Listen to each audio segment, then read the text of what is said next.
to welcome you. I'm delighted to see you. I know you've trained with us in the past. You're definitely one of our standout best trainers. So thank you for that, and thank you for coming back. And with no further ado, I'll let you get on with your presentation.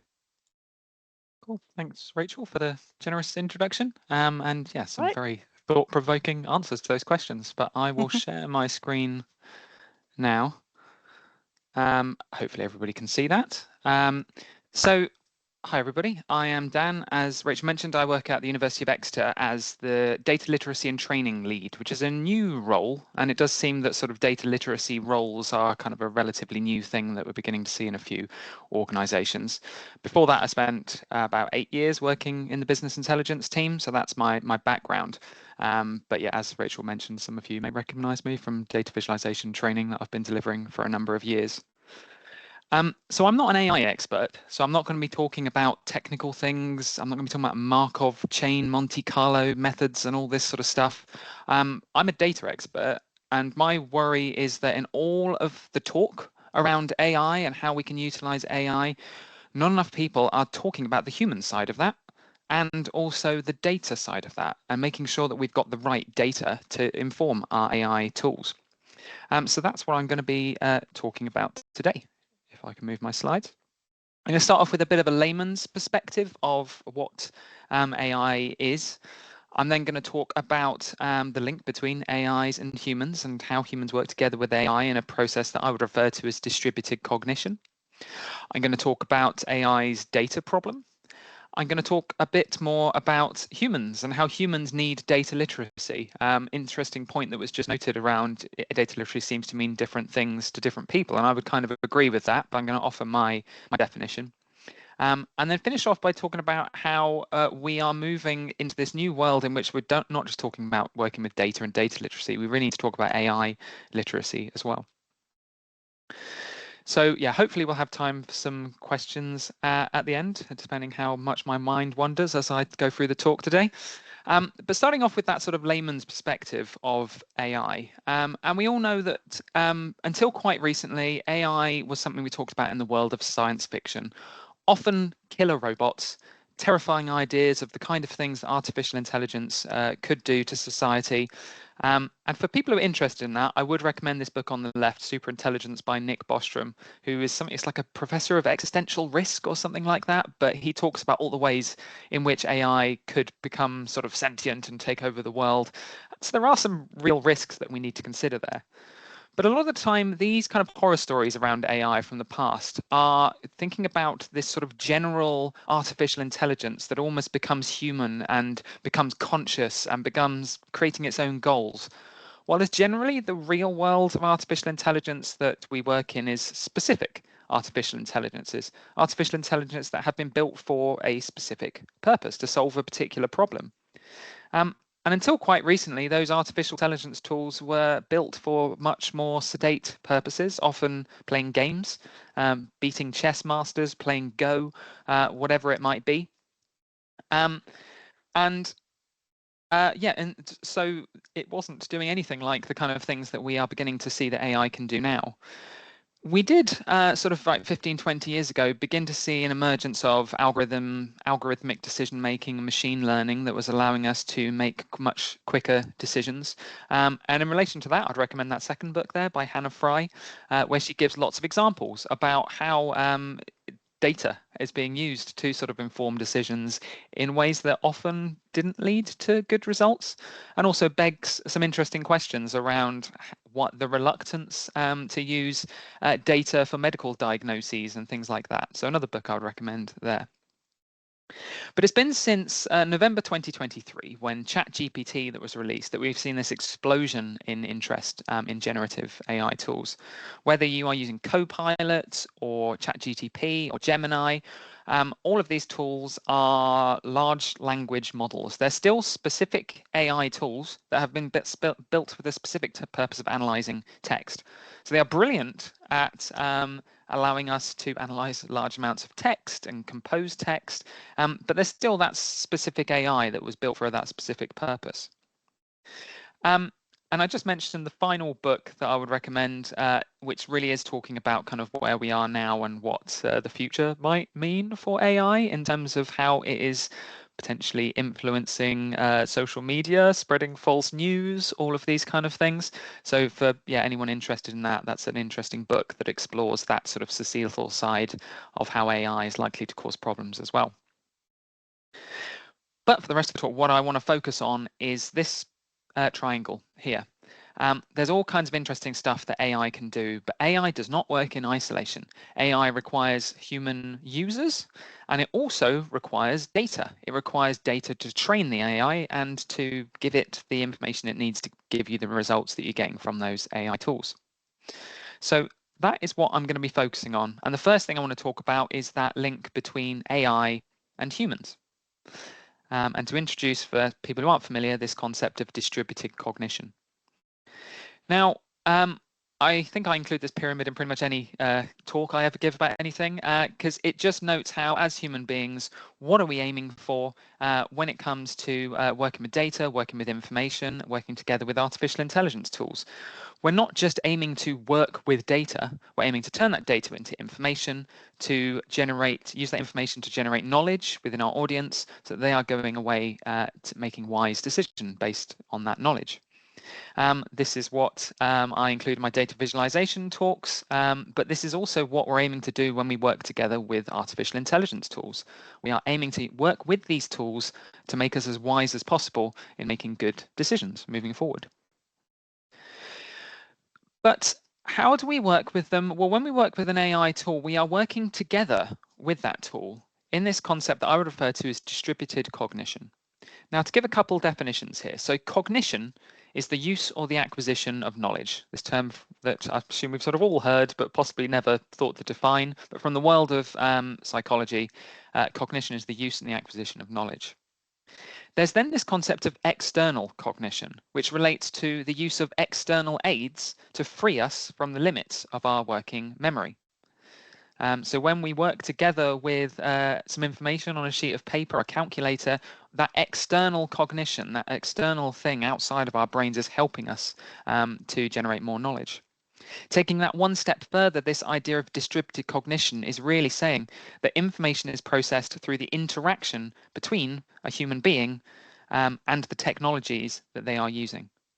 Now, just to give an example of this, what this is really telling us is that technology-assisted humans are more powerful at processing information and making decisions than humans or technology are alone. As just one example, if I were to give you a sum, what is 23 times 37? You could do that as mental arithmetic potentially. You could spend a long, long time thinking through maybe getting to the right answer. Most of you are probably thinking, I don't know where to start. I don't want to do that. Sounds like too much work. If I were to give you a very basic piece of technology, though, in a pencil and paper, you could begin to write out the sum, work it out step by step. That basic technology working together through distributed cognition, you're better at carrying out that task.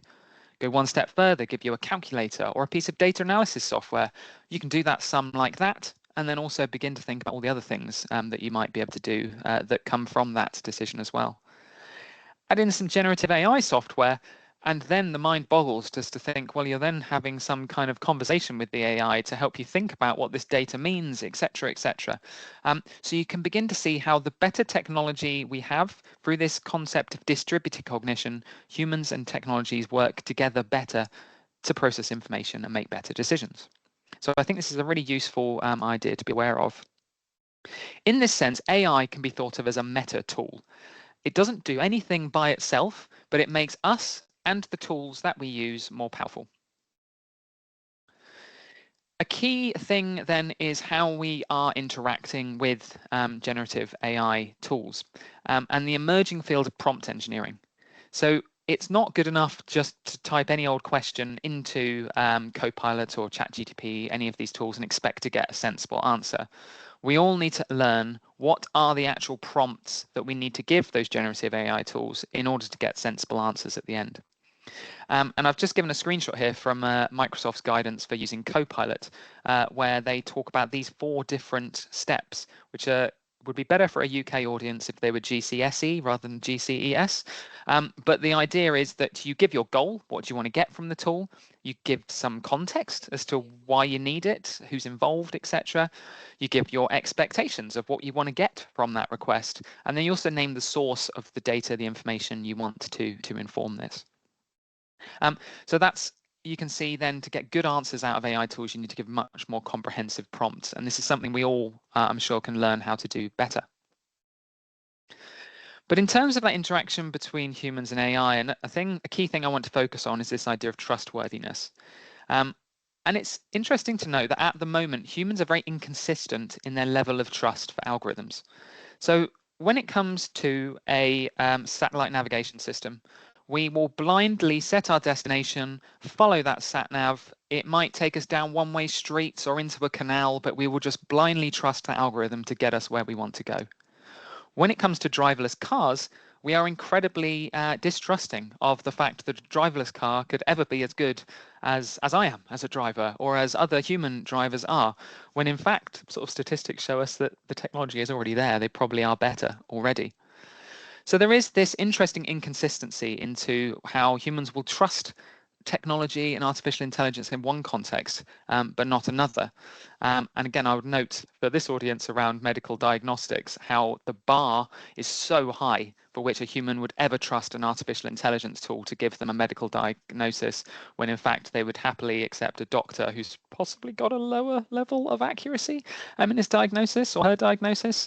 So yeah, lots of interesting questions around trustworthiness. But the key question I want to ask on this is, well, should we trust AI?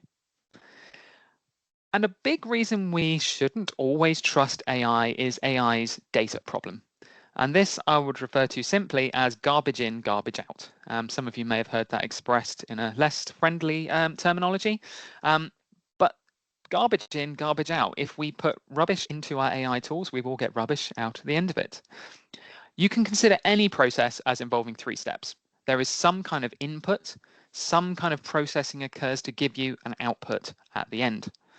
Generative AI tools give us an incredibly powerful process to which we input a prompt, and some kind of data feeds into that tool to give us some outputs at the end. However, garbage in, garbage out, the quality of the outputs we get from those prompts can only ever be as good as or worse than the input into that. And this is something we need to be incredibly aware of. What is the data? What is the information that is actually feeding our AI tools? And are we getting good information out at the end? This has sort of broader societal questions, but in terms of our organizations, if we're beginning to use Copilot, etc., to interrogate the data that we have in our organizations, how do we define good data in order to know that the AI has access to the right data in order to generate good conclusions at the end? In terms of defining good data, I'd like to give an example borrowed from my data viz training around why we can't always take a sort of intuitive sense of what counts as good data. This is a bar chart that was posted to Twitter by Donald Trump back in 2020. And he was looking at the 5 months that had seen the most jobs added to the economy in US recorded history. And he was doing that to say, as he usually does, well done, Donald, what a fantastic job I'm doing. May 2020, when during his first term, more jobs were added to the economy in that 1 month than in any previous month in recorded history. This seems like good information, good data. We should trust it, right? It's only when you begin to think about what was happening in May 2020, or maybe just before May 2020. If you look at April 2020, more than 20 million jobs were lost in America during April 2020 due to the COVID pandemic. When you then see that bounce back in May 2020 of 2 million jobs added, it no longer seems anywhere near as impressive. So this is an example of cherry picking data. These figures were cherry picked to create a positive story for Donald, when in fact the reality is something very different. I give lots of examples of way in which it's difficult to judge what counts as good data. Another thing is the issue with the difference between correlation and causation. How do we or artificial intelligence tools differentiate between correlation that we find in data to understand whether one thing is causing another. Here's an example from spuriouscorrelations.com, which appears to show a causal relationship between the divorce rate in Maine and the consumption of margarine, which is, of course, absolute nonsense. But how do we, as humans and as technology, really understand that more deeply? I'd note that my favorite example of this issue of correlation not equaling causation is a bit of true crime and a murder investigation known as the Phantom of Heilbronn in Germany. And this was a case where someone's DNA had been linked to more than 40 crimes in this city of Heilbronn between 1993 and 2009. And so there was this manhunt looking for this murderer linked to all of these crimes. Turns out, when they found out who it was a lady who worked in the factory that created the cotton swabs that they used to collect the data. A clear case of where they were just looking at the wrong place because correlation doesn't equal causation. But there are loads of great examples like this out there. If you're interested in this stuff, always like to recommend this book, How to Lie with Statistics by Darrell Huff. Yeah, written in the 1950s, but gives lots of these good examples of the kind of lies you should look out for when you're working with numbers and statistics.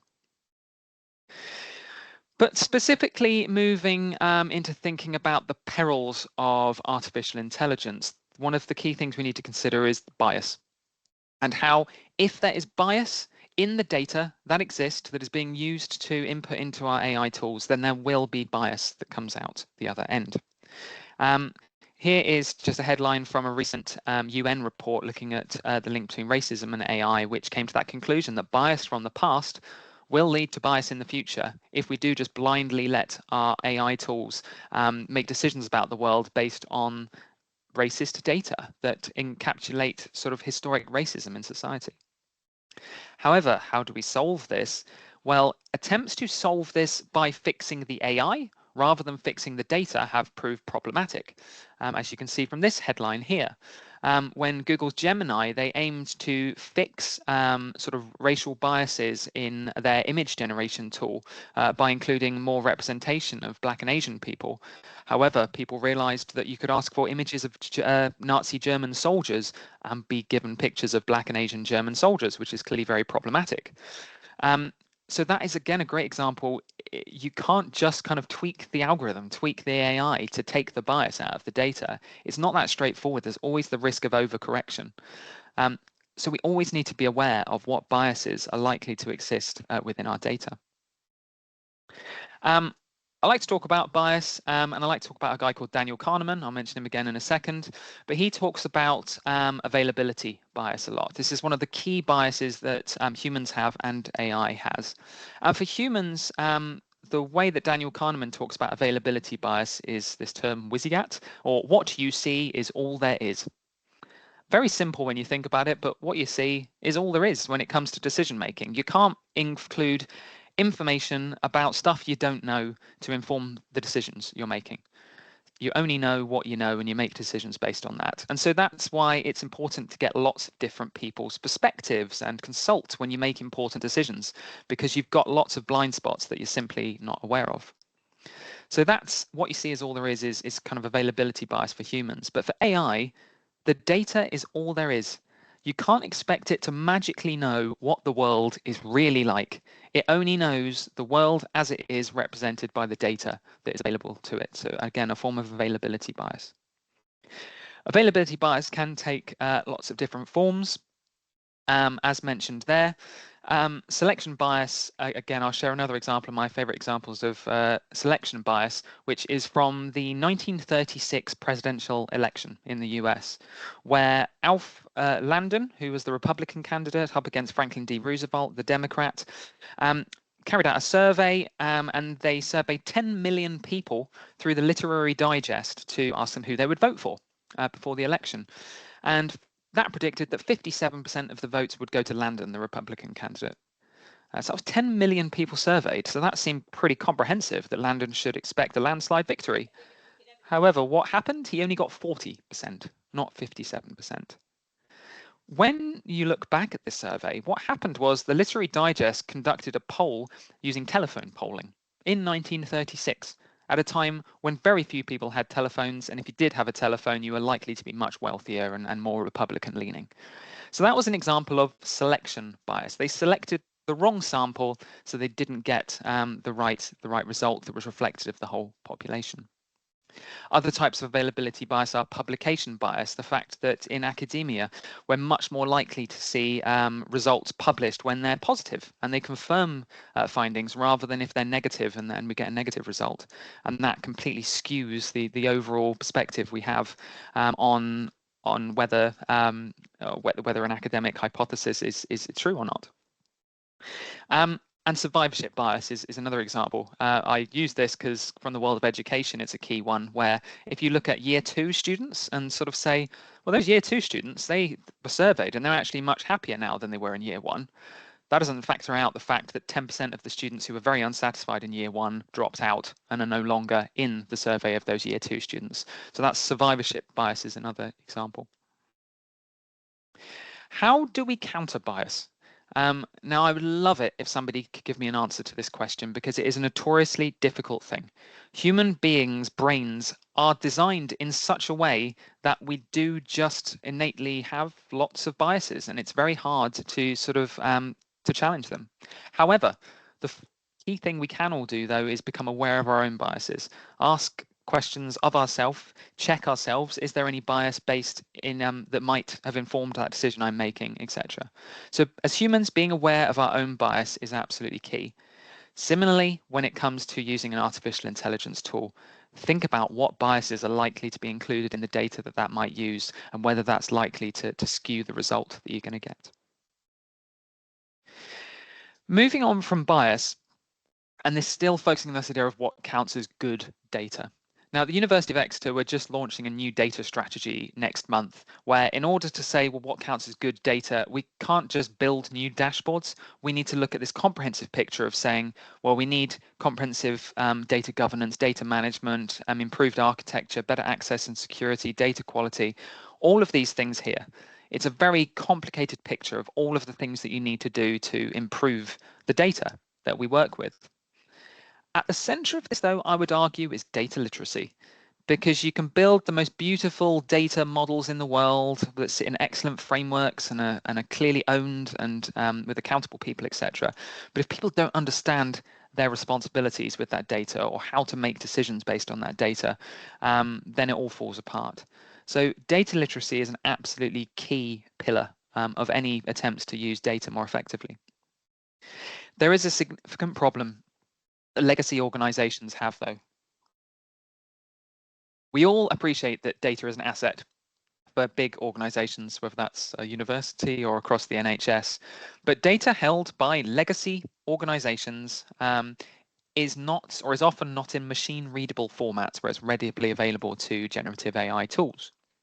Often it's incomplete, often it's inconsistent, it can be siloed in different databases with where things aren't able to talk to one another or don't have common keys, etc. So a lot of the time in legacy organizations which have been working with data for years, put simply, the data is a mess and it's just not possible for generative AI tools to easily understand the data they're looking at and how to make connections between that data. There are then huge costs associated with converting existing data and associated process into something that can be utilized by AI. So unfortunately, a tech startup has got a big advantage over organizations like ours, where you've got fresh data sets what you can build in a way that is very AI ready. For us, we've got to sort of reverse engineer all of this legacy data we have into something which is AI ready. And this is a huge and very costly challenge.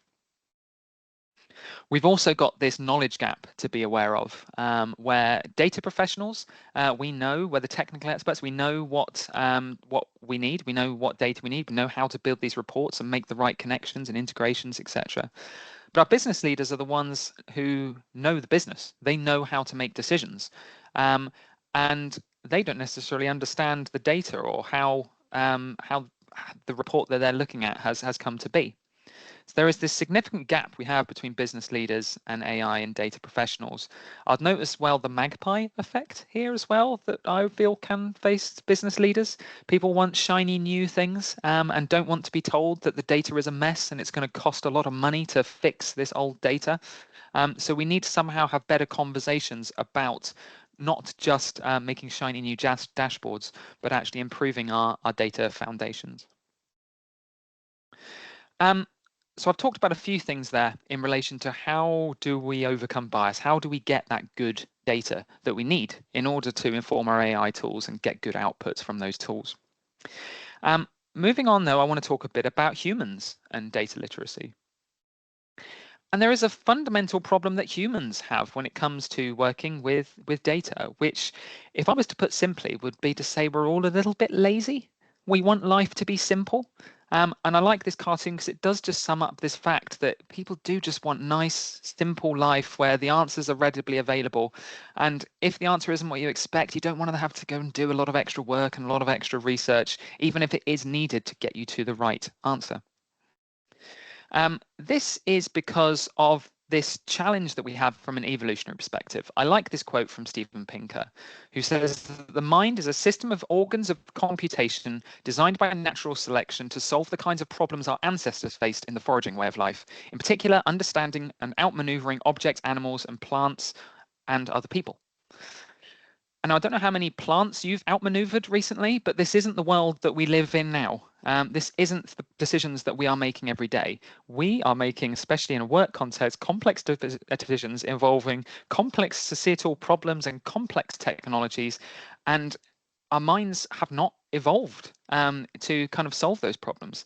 If you look at the earliest humans only evolved around 1.8 million years ago. It was around about 250,000 years ago that humans, Homo sapiens, evolved. 40,000 years ago was the first time we started making images in terms of cave paintings. And it was only about 200, 250 years ago that William and Playfair invented the bar chart.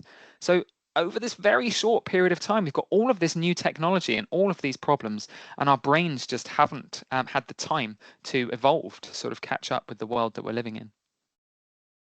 So for this reason, we all need to learn to be data literate. It's not something that comes naturally to us. And kind of alluding to what was mentioned earlier, data literacy is a concept that lends itself to multiple interpretations. And depending on who you are and what your role is, it will mean something slightly different. If you're just a consumer of data, then your data literacy is knowing how to ask the right questions of that data, etc. If you are someone who is inputting data, you need to know your responsibility to make sure that you're inputting it completely and accurately, etc. So it's different for different people.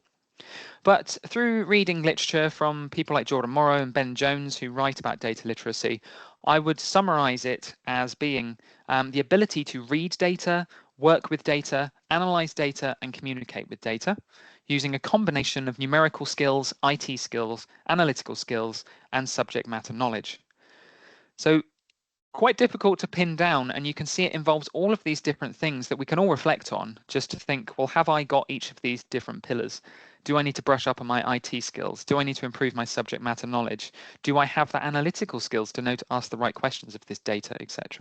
So it's a complex thing. And in my new role as a data literacy and training lead, it's quite daunting to think about all of the different aspects that people need to learn in order to become data literate. But as Jampianka says in this quote, everybody needs data literacy because data is everywhere. It's the new currency, it's the language of business, and we all need to be able to speak that. There's something in the terminology, or the literature, sorry, around data literacy known as the 3 C's. In order to be data literate, we all need to have curiosity, creativity, and critical thinking. And I note this for 2 reasons. Firstly, because it's interesting to note and reflect on ourselves, how important it is when we're working with data to be curious, to ask questions about it, to be creative in the problems and how we solve them, and to always have critical thinking when we work with data. But I also like to note that these are 3 very human things. These are not 3 things that AI tools are automatically very good at or capable of at all in some contexts. So in some ways, when we work together with AI, these are the things that we bring to the table in order to make sure that we are coming to the best decisions when we work with an AI tool. So In terms of data literate decision making, the thing that I am keen to press to everybody, and this isn't just data analysts, this is to anybody, senior managers downwards who are making decisions based on data. I want them to, whenever they are faced with a decision, to ask that question, what does the data tell us? Fundamentally, that's what we want when someone's making data literate decision making. They just need to ask that question, what does the data tell us? And then from that, they want to ask, well, who provided this data? Might they have been biased? What was their intention? What is the source of the data? Is it complete? Is the quality of the data sufficient for the decision I need to make? Have additional analysis been applied to the data? So we can see in order to have that critical thinking to work with data effectively, we need to keep asking these questions to make sure that we're confident that we're not falling back on garbage in, garbage out. Data literacy is not intuitive, though. And to emphasize that point, I've got 4 quick sort of questions from the world of psychology here. First one, many of you may be familiar with, but the question I want to ask is that if a bat and a ball are equal, a bat and a ball cost £1.10, and the bat costs £1 more than the ball, how much does the ball cost? I don't think there's any reason to any need to answer out loud, but I'm willing to bet that most of you would initially think, well, it's 10p, isn't it? 10, that seems about right. And it's only then you question it and think, hang on, 10p plus a pound, that would be £1.10, and then I'd have £1.20 in total. The actual answer is 5p. If the ball is 5p, the bat's £1.05, 2 added together are £1.10. It's a small thing, but just shows us that intuitive answer we first get isn't always right, because in numeracy, data literacy isn't intuitive to us. One of my favorite examples of how numeracy isn't intuitive to us is our problem dealing with large numbers. And I'd like to share a quick story in relation to the checkerboard you can see there. And the story goes that the person who invented chess went to the king. And the king was so impressed with this game of chess that he wanted to reward him. And so he said to him, I'll give you 1 million grains of rice as reward for creating this brilliant game. And the guy who invented chess said, that would be great, but how about instead you place 1 grain of rice on that first square. You then double that into the second square, and then you just keep doubling along the chessboard until you get to the end, and I'll take that amount of rice instead. So the king laughed and said, oh, of course, you have that instead. That obviously seems like it'll be a lot less than 1 million, right? Well, in fact, if you did that, you would end up with 18 quintillion 0.5, I'm not even going to attempt to read that number out loud, but it would basically be enough rice to cover the entire surface of the world about up to your waist. A huge amount of rice, but it just sort of shows our brains are just not good at dealing with large numbers like this. Similarly, if I were to ask you in the bottom left-hand side, how long is 1 million seconds? It's a lot, right? It doesn't feel that different, though, to 1 billion seconds or 1 trillion seconds. All of them just in our heads feel like a long time, right?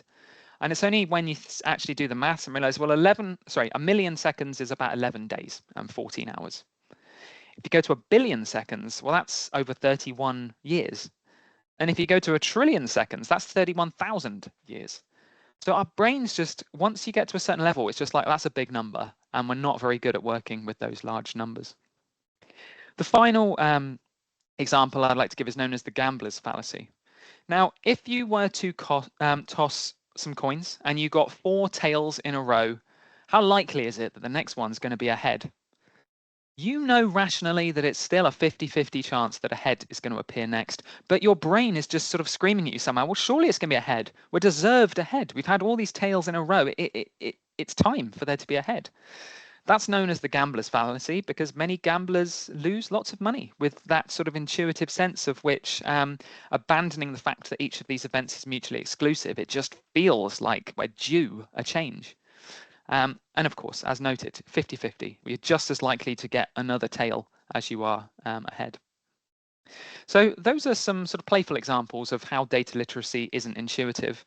For people who want more information about this, and for anyone who's seen me talk before, you'll have already heard me banging about this book because it's my favorite book. Daniel Kahneman's Thinking Fast and Slow, I think, says more about how humans think and make decisions than about any other book out there. In particular, he talks about the two different types of thinking, system one thinking and system two thinking, with system one thinking being that very quick, intuitive decision making that we all do. If I were to ask you what's 2 times 2, it's 4. You don't have to like think hard about it or do any processing. It's just there.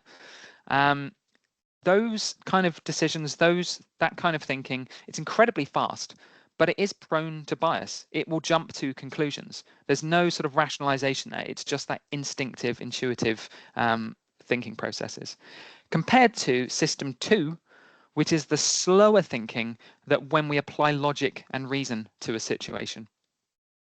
So when I asked you what 26 times 37 or whatever it was earlier, that you had to apply some system 2 thinking to very methodically go through that question. But as noted, we're lazy. We don't want to use system 2 thinking. We don't want to have to apply that mental effort. It's completely, we know it's more accurate to use system 2 thinking and it's more methodical, but it is mentally exhausting. And so we do look to avoid it where possible. And so this is at the crux of kind of why bias exists, is because humans just want to go through life using that system one thinking, not thinking too hard, and then all of these biases and intuitive black spots creep in. So we need to be aware of this and know when it is appropriate to apply system two thinking to important decisions. Just to share something from my role now at the University of Exeter, I'm looking to develop some sort of institution-wide data literacy training at some point. But as noted, it's not just one course. There are these 4 different subject areas that I'm looking at. So I'm sort of saying, well, people do need those numeracy analytical skills. They need to know a bit of basic statistics from your mode means and medians up to sort of, you know, more basic kind of summative assessments of data. People also need to have visualization skills and communication skills to know how to communicate with that data.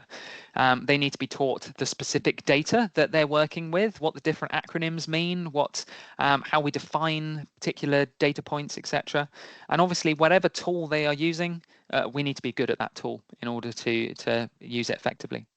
So data literacy is this complicated concept, but I've hopefully convinced you that it's not intuitive, and we do all need to learn to be more data literate in order to be truly effective in our roles. So just to conclude, I just want to note that what we need to move towards is AI literacy now. Yes, it's incredibly important to be more data literate, but we've barely scratched the surface of that yet. So how can we expect people to have AI literacy and know how to use AI tools effectively when they are not yet really understanding the data that they're working with and the data that the AI tools will be using? I like this quote from Paul Virilio, who said that the invention of the ship was also the invention of the shipwreck. Every technology carries its own negativity when it's invented at the same time as technical progress. And generative AI creates all of these exciting opportunities. I'm betting to think amongst people here, some of you will already be using it every day to make your life much more efficient and to help you make better decisions and to work more efficiently. But as it mentions, there is that negativity. There is the case in which it's going to be bias, in which it's going to make a misstep. And so we all need to be very much aware of that when we work with AI tools. And finally, the main conclusion I want to give from this is that when we talk about AI, we need to not get overexcited by the technology and by seeing flashy examples of all these things it can do through generating new content from the web or whatever it may be. We need to understand that AI results or AI outputs can only ever be as good as the data that inputs it. And so we need to have good data. And more so than that, as the humans using it, we need to be data literate, we need to be AI literate, both in order to know how to use those AI tools, but also to understand that data that is feeding those tools. Thank you for listening. I think I've come in on time quite nicely there, hopefully. I've got a couple of minutes for questions if anyone's got any. You've done brilliantly well with your timing, Dan. Thanks very much. And look at all purely these. An accident. I think I was just giving you, staring at you. Keep going, stop. No, that's great. Thanks very much. And you're getting lots of applause as well, because I think it was a really a real clear sort of overview of some of the key elements that we're all facing at the moment. there are a couple of questions before I come to those. Somebody said the other day, I think it was a colleague. I know it was a colleague. I won't name her in case she doesn't want to be named. But she said she described AI as being a sort of a companion and not a replacement to themselves and their roles. So in the strategy unit, for example, we do a lot of qualitative research, which means the analysis using methods that we have had available to us before, of, for example, interview scripts and so on, and these kind of things. So obviously AI can be extremely helpful, but also you have to be awfully careful about what it is actually that it's summarizing and the slant it might be giving and so on. So, but we have got I've got a couple of other questions, but myself, but I will not hog the floor because that would be inappropriate. But we do have a couple of questions on Menti. If you're not, I don't think you might not be logged in, Dan. So I'll share my. In, so Yeah. I Okay. can, You I can see you can them see if them? you want. Oh, Yeah. wonderful. So yeah, so how can we encourage people to take a more questioning approach to what they read? This is a very good question. And I think it comes down to what I was just saying about people being a bit lazy. They don't want to. They want life to be simple. I don't know that straightforward answer to that question, really. All we can do is just keep having conversations, keep asking questions ourselves. As the people who are the data experts, we can try and get into the room to make sure that people are asking those questions. Certainly, I said the thing I'm making clear in my data literacy role is I don't want to just train data analysts. Please put me in front of the senior managers. And if nothing else, I want to show that slide which just says, ask questions of the data. Don't take it at face value. Ask why. So it's not an easy answer, but we just need to keep pushing that to anyone who will listen. We need to make a cultural shift in our organizations to get towards the 3 Cs. We don't have the creativity across analysts, clinicians, or managers. How do we start this as a cultural shift? Well, at the University of Exeter, one thing that I've developed actually over the last couple of years is a data community. And this is like a bottom-up community. It's sort of similar. It runs sort of sessions like this internally, but we run a whole sort of bunch of different events and aim to sort of get people together to sort of have sessions like this and focus on particular problems that are relevant to people. So I think having some kind of bottom up initiative like that could be helpful to actually just sort of encourage people to think outside the box and come up with creative solutions. We're increasingly trying to have sort of hackathon type events as well, where we get kind of people together from slightly different teams into one place to solve a common problem, so that you've actually got like a tangible problem that people are working together to solve, and they can see how other people are taking different approaches and potentially different technologies. So hopefully that sort of answers that question with some ideas. I'm not sure if I should be going down from the left or across, but I'll go across to health analysis is usually shaped by availability bias. We mainly count illness rather than health and don't hold data on good health. How can AI help with this?